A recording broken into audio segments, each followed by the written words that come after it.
there are sets of psychological and social attributes that we found which define the successful gangster.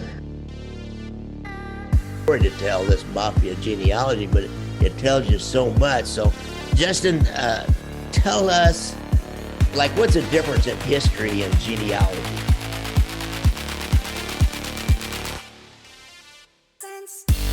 And most importantly, the mafia as a whole is not shaped like this.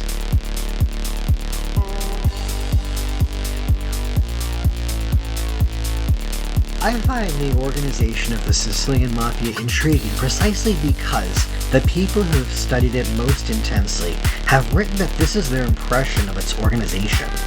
There's a lot of different ways to be close to someone, and you don't have to be close in hierarchy to hold knowledge or have access, or better yet, trust that the higher-ups would like to hold for themselves.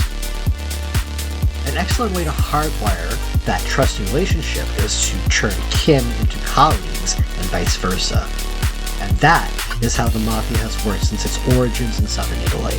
The stories are the meat, but the bones are the genealogy, the people who were involved.